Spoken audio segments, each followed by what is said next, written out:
오늘 본문은 모두 예수님께서 하신 말씀입니다. 정확히 말하면 예수님께서 매우 난처한 질문을 받으시자 그것에 대해 대답하신 말씀입니다. 따라서 두 가지를 생각해 보려고 합니다. 첫째, 질문의 의도. 둘째, 대답의 말씀. 첫째, 질문의 의도입니다. 오래전, 약 한 10몇 년 전에 갑자기 우리가 대통령을 잃었습니다. 국민 중에 많은 사람이 그의 죽음을 슬퍼했습니다. 그런데 애도하는 사람 중에 목사님 한 분이 이렇게 어떤 신문에 추모의 글을 썼습니다. 그는 죽었으나 이제 그는 우리들의 마음속에 영원히 살아있다. 이것이 진정한 부활이다. 여러분, 이 글을 어떻게 생각하십니까? 불신자가 이렇게 표현했다면 그냥 지나칠만 하지만 신자가, 그것도 명색이 목사라는 분이 사람의 생각이나 마음속에 기억되는 것을 진정한 부활이다 라고 표현했으니 그는 과연 성경을 믿는 사람일까 하는 의문이 생깁니다. 그런데 이런 식으로 부활을 생각하는 사람들은 예전에도 있었습니다. 그들은 죽은 사람의 명성이 남거나 후손들이 그를 기억하는 것을 부활이라고 생각하였습니다. 이런 사람들은 죽은 사람의 몸이 정말로 다시 살아나는 일, 즉 육체적 부활을 믿지 않았습니다. 그런 사람들이 누군가? 오늘 본문에 나오는 사두개인들입니다. 이들은 예수님을 찾아와서 질문합니다. 그들의 질문은 이렇습니다.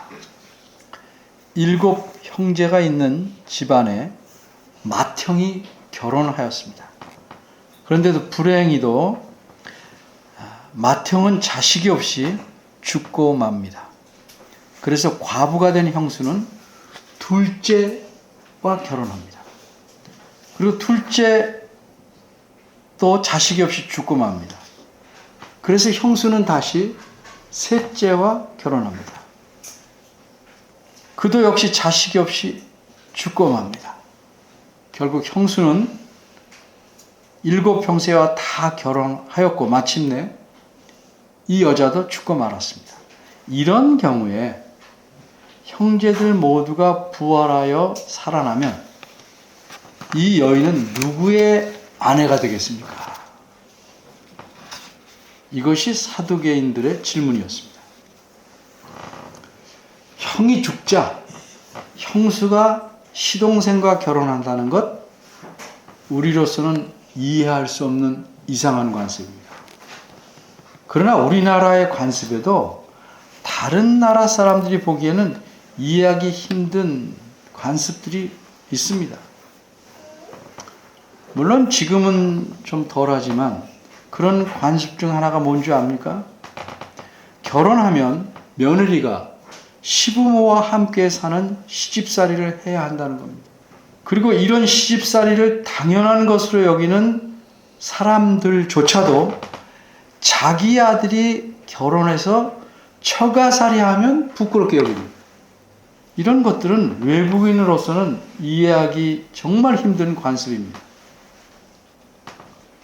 어쨌든 이스라엘에서는 옛날부터 남편이 죽으면 형수는 시동생과 결혼하는 관습이 있었습니다. 이것을 레비르, 우리말이 아닙니다. 레비르 관습이라고 합니다. 라틴어로 레비르가 시동생을 의미하기에 형수와 결혼해야만 하는 시동생의 관점에서 그런 명칭을 붙였다고 합니다. 그런데 우리말에서는 그 레비드 제도를 좀 다르게 표현합니다. 형수가 다시 결혼해야만 하는 그 제도를 형수의 관점에서 표현하기 때문에 형수를 의미하는 한자, 형수 숫자를 사용해서 수혼제도라고 말합니다.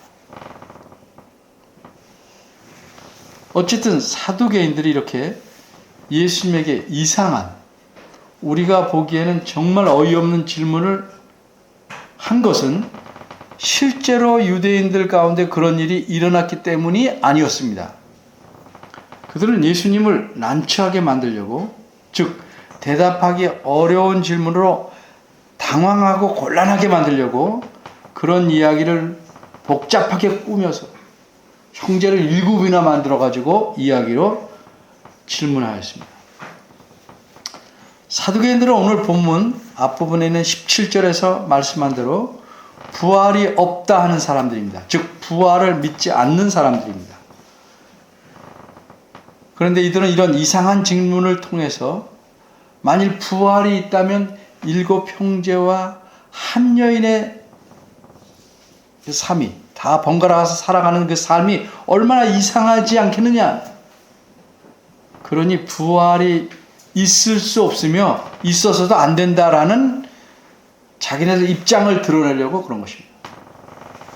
게다가 이 질문에 예수님께서 대답하시지 못하면 부활이 확실하지 않은 것으로 드러납니다. 그래서 사두개인들은 부활 후에 도대체 이 여인은 누구의 부인이 되어야 합니까? 라고 매우 난처한 질문을 예수님께 던진 것입니다. 이것이 오늘 본문의 앞부분인 18절에서 23절까지의 내용입니다. 이처럼 사두개인들은 예수님에게 순수하지 못한 의도로 질문했습니다. 그런 이유는, 그런 목적은 예수님을 곤란하고 당하게 만들려고 교묘하고도 난처한 질문을 한 겁니다.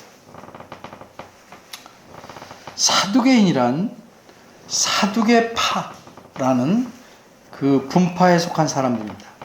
옛날 다윗 왕의 시대에 사독이라는 대제사장이 있었습니다. 아마 이 사독이라는 이름에서 사두개라는 분파가 나왔을 것이라고 보는 견해가 있습니다. 확실하진 않습니다. 어쨌든 사두개인들은 예수님 당시에 귀족의 신분을 지니고 부유함을 누리고 살던 이른바 상위 1%의 사람들이었습니다. 이들은 인원수로 말하면 바리새인들보다는 적지만 바리새파와 쌍벽을 이루고 있던 사람들입니다. 예수님에게 질책을 많이 들었던 바리새인들은 유대인들에게는 상당한 존경을 받았던 사람들입니다. 왜냐하면 바리새인들은 그 당시 그 나라를 억누르고 있던 로마인들에 대항해서 꿋꿋하게 지조를 지니고 있었기 때문입니다. 그런데 사두개인들은 그렇지 않았습니다. 사두개인들은 로마인들에게 적극적으로 협조해서 현실적인 이익을 많이 누리고 있었습니다. 대제사장들은 다 사두개파에서 나왔습니다. 로마인들이 임명하니까. 이들은 마치 일제시대 친일파 같은 그런 사람들이었습니다. 그런데도 일반 백성들은 로마의 그 힘 때문에 감히 사두개인들을 건드리지 못했습니다. 또 사두개인들은 구약 성경 중에서 모세오경만 권위 있는 것으로 성경으로 받아들이고 나머지 부분은 그다지 신뢰하지 않았습니다. 이들은 부활을 믿지 않았고 천사의 존재도 믿지 않았고 영의 존재도 믿지 않았습니다. 바꿔 말하면 눈에 보이는 것들만 믿고 눈에 보이지 않는 것들은 전혀 믿지 않았습니다. 더 쉽게 말하면 현세만 믿고 내세 따위는 믿지 않았습니다. 그러니까 그들에게는 자신들이 지금 살아있는 현세가 전부입니다. 그러니 그들에게는 현세에서 살아가는 삶이 가장 중요했습니다. 그러기에 이들은 자기 나라를 지배하는 로마인에게 협조하면서 자신들이 이 현세에서 부를 누리고 사는 것이 가장 중요하다. 그렇게 살면 된다. 라고 생각할 수밖에 없는 사람들이었습니다. 이런 사람들이 예수님에게 와서 자신들이 믿지도 않는 부활과 그 후에 있을 일을 가지고 질문을 했습니다. 그러니 그들의 의논은 당연히 불순할 수밖에 없죠. 그들의 의도는 좀 풀어 말하면 백성들이 무리를 지어 예수님을 따르니까 그 예수님을 공개적으로 망신 한번 줘보겠다는 겁니다. 그리고 예수님이 쩔쩔매고 잘 대답 못하면 부활이 없다고 믿는 자신들의 입장이 더 타당한 것이다 하는 것을 간접적으로라도 입증해 보려고 한 것입니다. 그래서 그들은 신명기 25장 5절에서 10절에서 말씀한 내용의 근거에 질문했습니다. 그 내용의 일부를 보면 이렇습니다. 5절과 6절만 읽어볼게요. 형제가 동거하는데 그중 하나가 죽고 아들이 없으면 그 죽은 자의 아내는 나가서 타인에게 시집가지 말 것이요. 그 남편의 형제가 형세에게로 들어가서 그를 취하여 아내로 삼아 그의 남편의 형제된 의무를 그에게 다 행할 것이요. 6절입니다. 그 여인의 낳은 첫 아들로 그 죽은 형제의 후사를 잊게 하여 그 이름을 이스라엘 중에서 끊어지지 않게 할 것이니라. 7, 8, 9, 10절은 그래도 형제가 거절하면 어떠냐? 망신당하는 이야기가 있어 있습니다. 이렇게 말씀한 레비르 관습에 근거해서 사두개인들은 그럴듯한 상황을 짜 맞춰서 예수님을 매우 난처하게 하려고 질문한 겁니다. 둘째, 대답의 말씀. 그러면 이렇게 사두개인들이 던진 매우 난처한 질문에 대해서 예수님은 어떻게 대답하셨습니까? 예수님께서 대답하신 말씀이 오늘 본문인 24절에서 27절의 내용입니다. 예수님께서는 이 질문을 받으시고 전혀 당황하시거나 막힘이 없이 대답하십니다. 그들의 질문이 말도 안 되는, 다시 말해서 논리가 맞지 않는 질문이라고 지적하셔서 사두개인들이 예상한 것과 달리 매우 간단하게 그들의 질문의 근거를 허물어뜨리셨습니다. 예수님께서 말씀하시기를 너희가 한 질문은 수준 이하의 질문인데 그런 질문을 하게 된 원인은 너희들이 무지하기 때문이다. 이렇게 말씀하셨어요. 그리고 이렇게 거침없이 대답하신 예수님의 말씀을 좀 자세히 살펴보겠습니다. 동서양을 막론하고 모든 어린아이는 부모에게 이런 종류의 질문을 합니다. 미국 애기들도 가만히 들어오니까 똑같아요. 사자와 호랑이가 싸우면 누가 이겨요? 사자와 호랑이가 야생에서 만날 일이 거의 없으니까 싸울 일도 없겠지만 그래도 이론적으로는 매우 드물게 만날 수 있다면 있을 수도 있으니 그런 질문은 말이 될 수 있죠. 그런데 부모가 어쨌든 그 질문에 대답해주면 아이들은 어떡합니까? 상상력을 더 펼쳐서 기발할 만큼 엉뚱한 질문 또 하죠. 사자와 고래가 싸우면 누가 이겨요?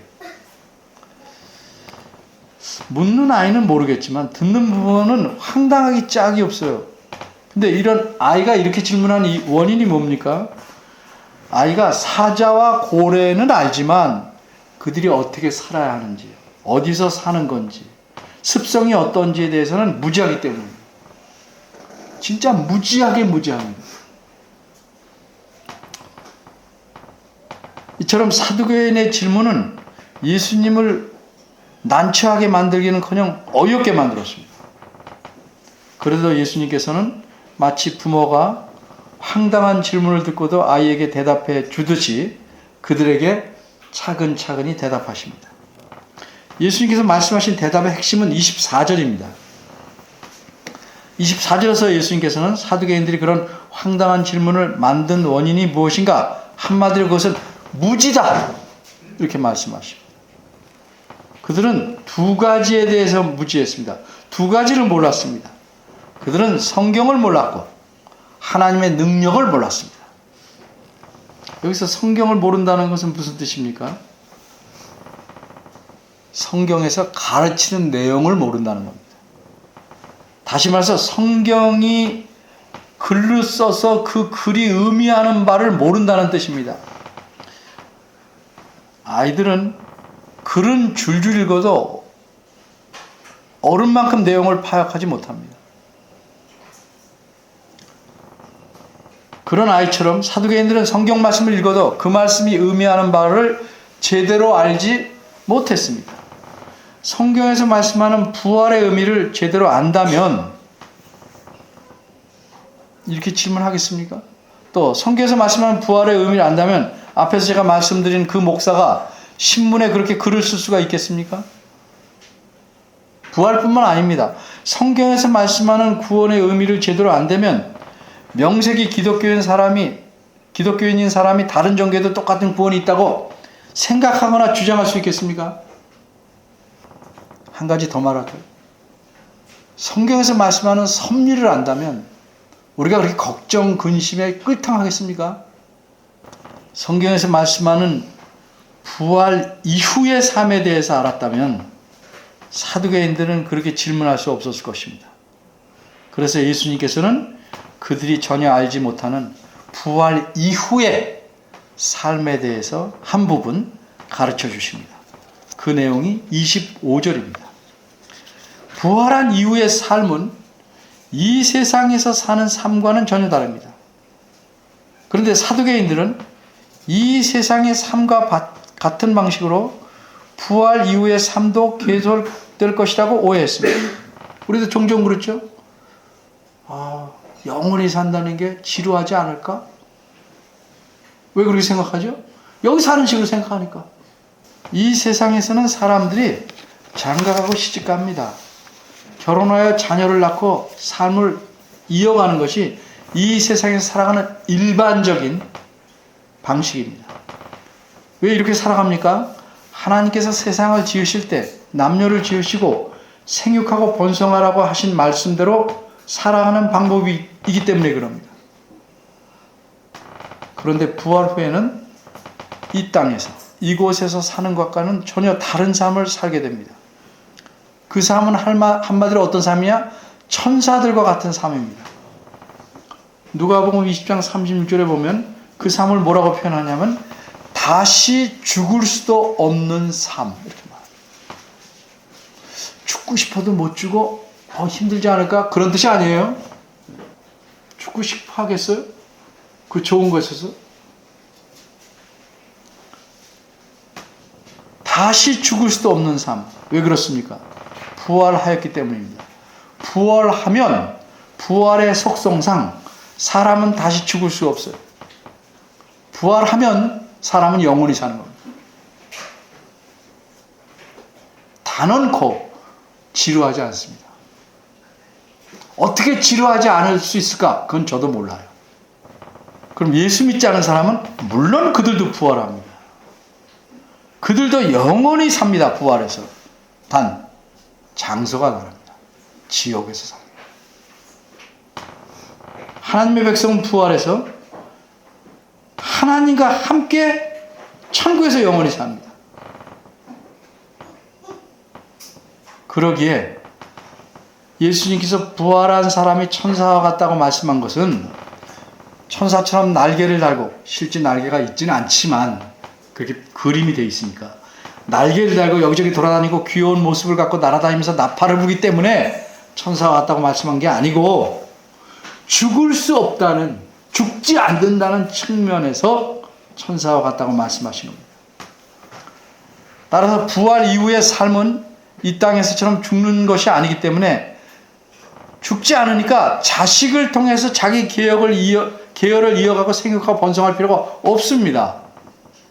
죽지 않는데. 그러니까 당연히 뭐예요? 시집가고 장가가는 일이 필요하지 않습니다. 그런데 예수님은 어떻게 이런 일들을 잘 아실까? 예수님 자신이 그 세상에서 계시다 오셨어요. 따라서 사두개인들의 질문은 성경을 제대로 알지 못하기에, 즉 이 본문과 연관해 말하면 부활 이후의 삶을 올바로 알지 못하면서 물어보는 질문이었기 때문에 그 질문의 근거가 무너진 겁니다.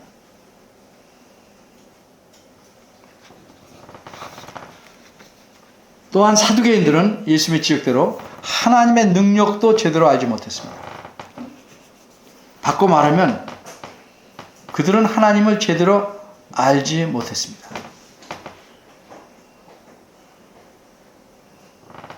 그래서 예수님께서는 부활과 연관해서 그들에게 하나님이 어떤 분이신지를 알려주십니다. 그게 26절과 27절입니다. 예수님께서 이렇게 말씀하십니다.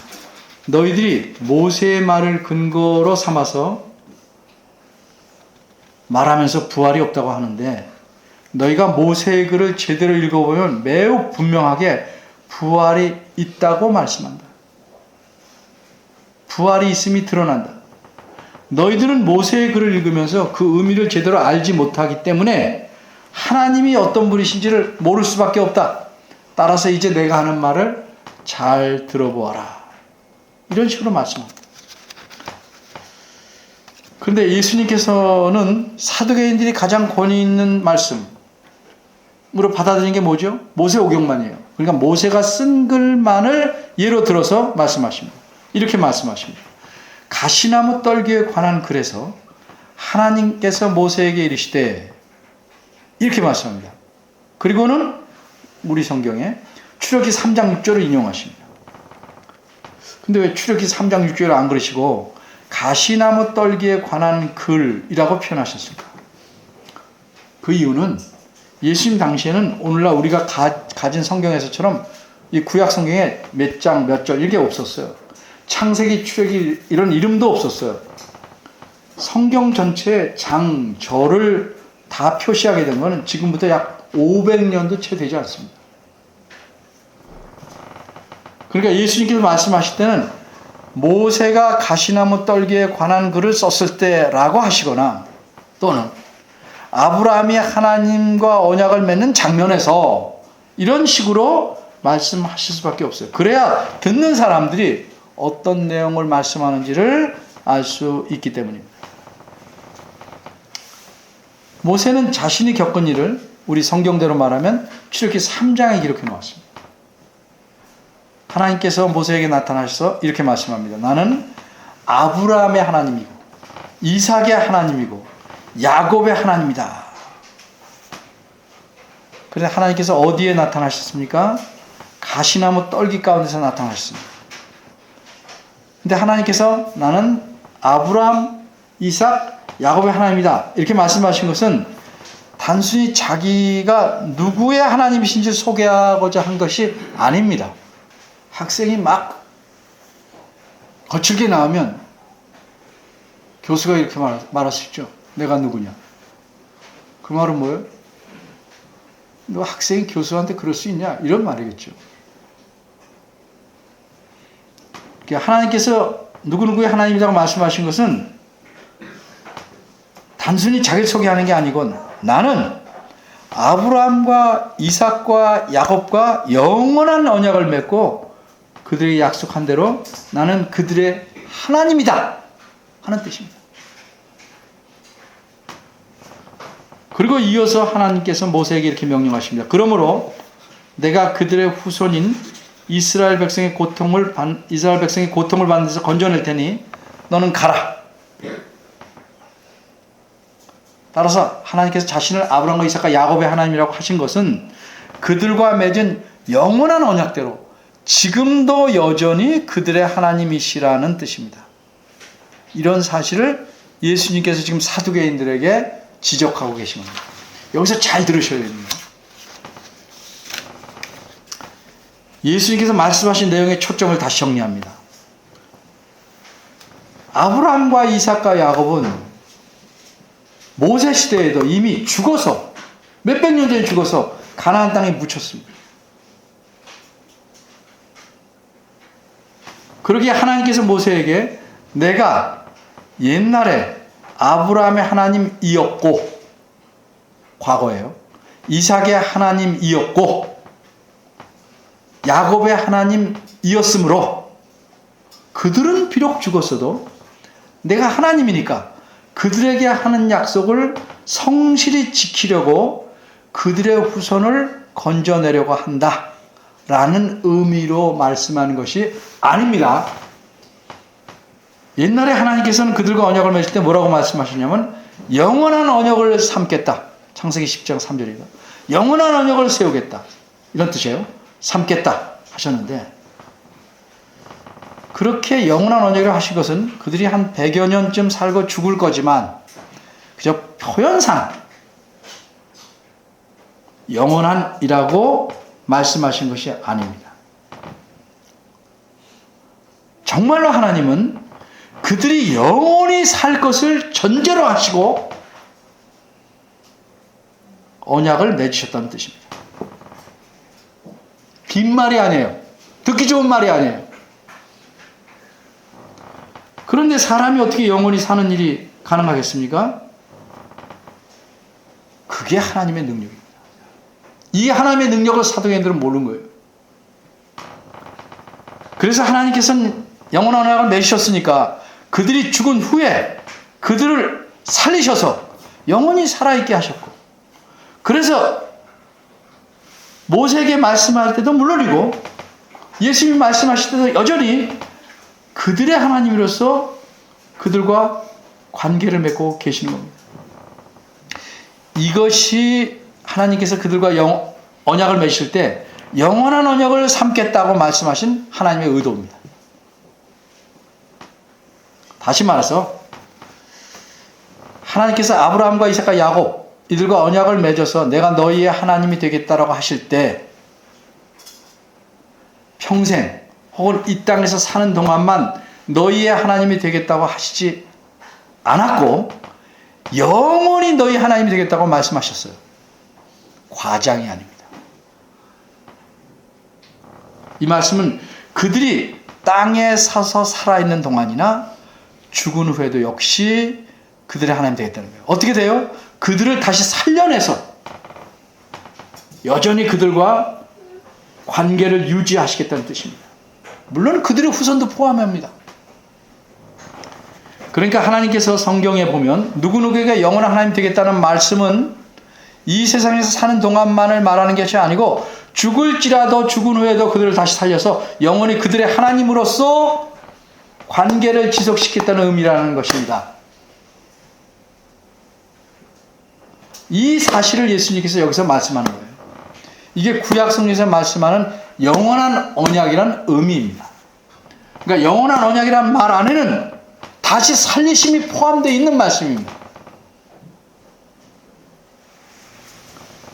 그러기에 예수님께서 변화산에 올라가서 모습이 바뀌어도 그 곁에 누가 있었죠? 모세가 다시 나타나죠. 죽은 모세가 어떻게 나타나요? 그 순간만 살았나요? 여전히 살아있었습니다. 엘리야도 다시 나타났습니다. 마찬가지로 노아도 지금 살아있고요. 구약의 모든 성도들이 하나님 앞에 살아있습니다. 히브리서 12장 1절은 우리에게 구름같이 둘러싼 허다한 증인들이 있다 이렇게 말씀합니다. 여기서 허다한 증인이란 누구냐 하면 지금 하나님과 함께 있는 하늘에서 무수한 신앙의 증인들을 가리키는 겁니다. 그럼 그들이 어떻게 살아있을까요? 땅에서 죽은 그들을 하나님께서 다시 살리셔서 하나님 앞에 있게 하셨기 때문입니다. 하나님은 그들이 땅에서 살 동안은 물론이고 이 땅을 떠나서도 영원히 그들의 하나님으로 계신 것입니다. 그래서 하나님께서는 그들이 땅에 계실 때 그들과 영원한 언약을 맺는다고 말씀하셨는데 글자 그대로 영원한 하나님으로 계시는 겁니다. 여러분 잘 보시면 하나님께서 모세에게 뭐라고 말씀하셨어요?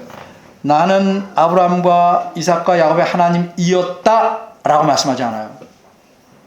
죽은 지 오래됐는데도 나는 아브라함의 하나님이요 이삭의 하나님이요 야곱의 하나님이라 현재형으로 말씀하십니다. 그 사실을 예수님이 지적하는 거예요. 하나님 나라에는 미라들이 가득 쌓여있는 게 아닙니다. 그것에는 하나님이 살려내신 모든 사람들이 하나님과 함께 생생하게 살아있습니다.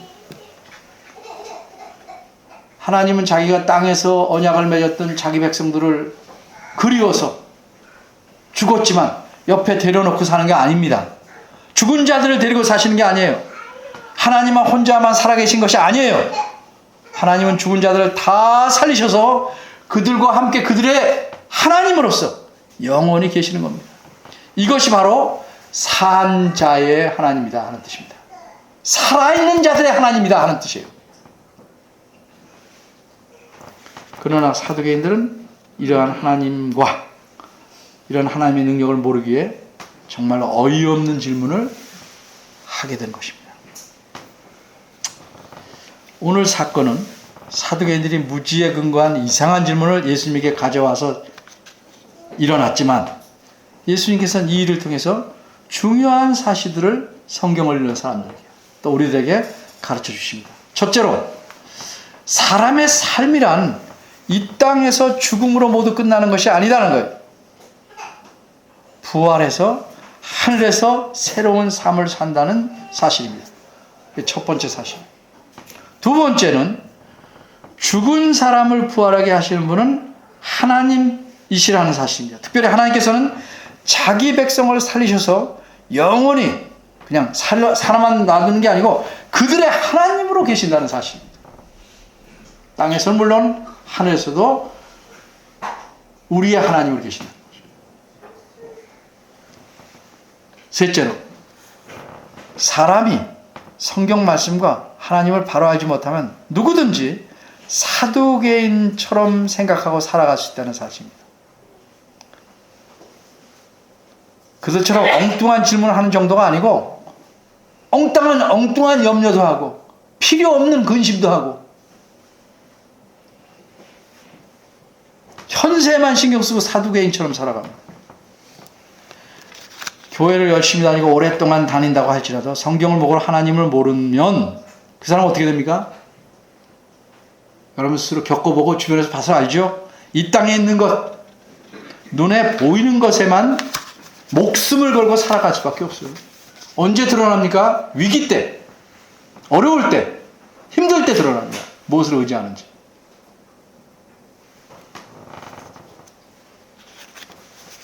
그러나 예수님께서 가르치신 금방 말씀드린 세 가지 사실을 분명히 알고 믿는다면 우리 가치관이 바뀔 수밖에 없습니다. 이 땅이 전부가 아니다. 하나님 우리 하나님이다. 성경을 알아야 하나님을 바로 알아야 이 땅에서 삶을 하나님 뜻에 맞게 기쁘게 살 수 있다. 여러분 생각해 보십시오. 이 땅에서 무엇을 생각하고 살아야 하며 어느 정도를 내다보고 살아야 되겠습니까? 우리 시야는 이 땅에 멈추는 것이 아닙니다. 예수 믿지 않은 사람들이 가장 많이 멀리 내다볼 수 있는 게 어디예요? 이 세상의 종착역, 죽음입니다. 우리는 이 세상 넘어 저 다음 세상을 내다보고 사는 사람입니다. 그러기에 고통이나 죽음이, 아픔이 그 무엇도 우리를 좌절시킬 수 없습니다. 내일 좋은 일이 있다면 그거 생각하고 오늘의 고난을 참을 수 있죠. 다음 달에 참으로 기쁜 일이 있는 줄 안다면 확실히 이번 달의 속상함도 참아낼 수 있습니다. 저 다음 세상에 정말 놀라운 일이 있다고 성경이 누누이 가르치는 바를 안다면 이 세상에서 평생 우리가 힘들게 산다 할지라도 견뎌내고 인내할 수 있는 것입니다. 왜? 우리 앞에 있는 정말 값지고 영하는 것을 생각하며 하늘의 보물을 쌓을 수 있기 때문입니다. 여러분의 시야는 어디에 고정되어서 살고 있습니까? 내가 교리적으로는 부활을 믿는다고 해도 실상 부활로 가득 찬 세상을 생각하지 않고 산다면 그리고 이 땅에서 부부간에 문제가 없고 내 가족이 행복하고 이 땅에서 재밌게 사는 것이 정부라고 생각한다면 그것은 이 땅에 속한 자가 취하는 태도입니다. 우리가 저 다음 세상을 내다보고 산다면 나 중심으로 사는 데서 자꾸 벗어나죠. 이 세상에 속한 자들이 할 수 있는 일의 범위에 묶여서 살지 않습니다. 그것을 뛰어넘고 살 수 있습니다. 그것이 진정한 의미에서 부활을 믿는 자의 삶입니다. 여러분, 부디 형식상으로 교리적으로 부활을 믿는 것에 그치지 말고 참된 의미에서 어떻게 사는 것이 부활을 믿는 자답게 사는 것인지, 산자의 하나님을 믿는 자답게 사는 삶인지 고민하시고 바르고 신실하게 하나님이 기뻐하실 수 있도록 살아가시기를 바랍니다. 기도하겠습니다. 은혜로우신 하나님, 영원히 우리의 하나님 되심을 감사합니다. 이 벅찬 감사와 감격을 잃지 않게 하시고 힘들고 어렵고 괴로운 순간에도 이 감격과 감사로 살아가게 도와주시옵소서. 예수님의 이름으로 기도합니다. 아멘.